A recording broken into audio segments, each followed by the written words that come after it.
Susan May Warren. Welcome to the My Book Therapy end of the football season tribute.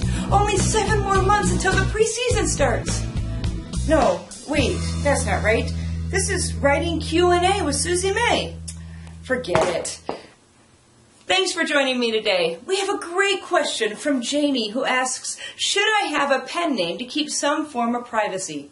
That's a great question, Jamie, and it really depends on who you are and what you're writing. When I first started my writing journey and my first book came out, I thought, well, what's my pen name going to be? I had to figure out who am I and what did I want, and I realized that my writing was kind of an extension of myself.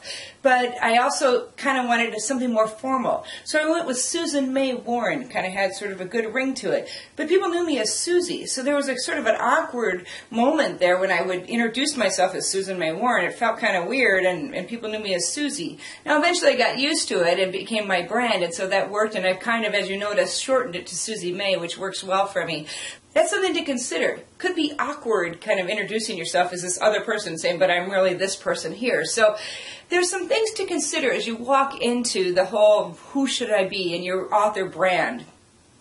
The first is, do you want your private identity to mesh with your author identity?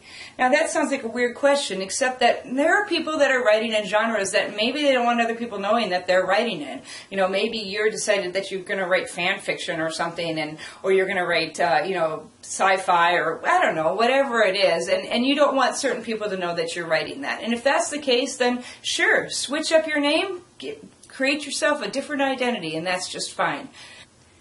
The other thing to consider is, well, a change in genres.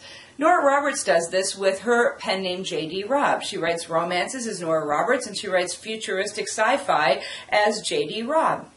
Now, why does someone do that? Well, for one, sometimes it's easier to just start over in a new genre than to try to drag your readers over from your other genre. So, for example, historical readers may not follow you into the sci-fi realm. So maybe it's better to just restart and start as a new author with a different author name in your sci-fi realm. Now, of course, there is some thought to the fact that in sci-fi and suspense and some of these thrillers, sometimes it's better to have a non-generic name. You know, a name where it could be a guy or it could be a girl. There is some thinking out there that if you're, if you're writing a suspense and you're a woman, it may not sell as well as if you're writing, just as a generic person, especially if it's a thriller without some sort of romance in it. So something to consider. Are you switching genres? Is your genre more suited to a non-specific name? Another thing to consider is your name easy to remember? If you have a very long name and it's really hard to spell, it can be hard for your readers to say to their friends, hey, I just read this new author and her name is, or his name is, and then they kind of stumble over it. You don't want that. You want something easy for people to remember so that they can easily tell their friends, and then it just makes your marketing that much easier. So if your name is long and maybe difficult to pronounce, you may want to shorten it. You may want to take a twist on it, change it up, maybe use your middle name, something like that, just so that your name is easy to remember for your readers. A lot of people are restarting their career.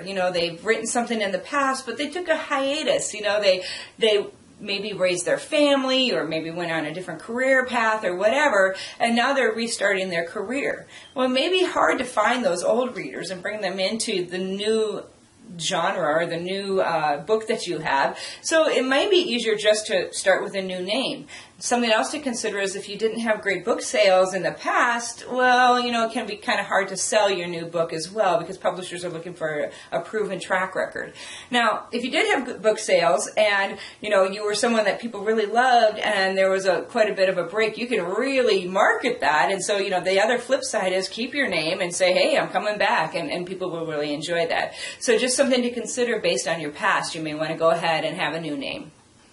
Your pen name or your author name is really your brand. So it really depends on who you are and what you want to do. Do you want people to know you and, put a face to that name?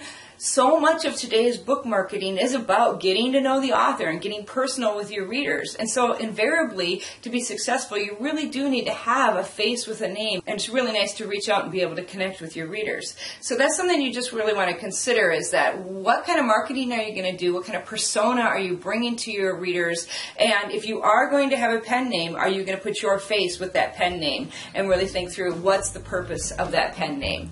It can work, something that, and like I said, I have a hybrid, and so it works for me, even though I have to go back to Susie May sometimes, but just something to consider as you write. So good luck on your journey. Hopefully this has been helpful. And should you have any other questions, please email me at info@mybooktherapy.com. I'm very happy to answer them. Thanks a lot for tuning in. See you next week with Q&A with Susie May.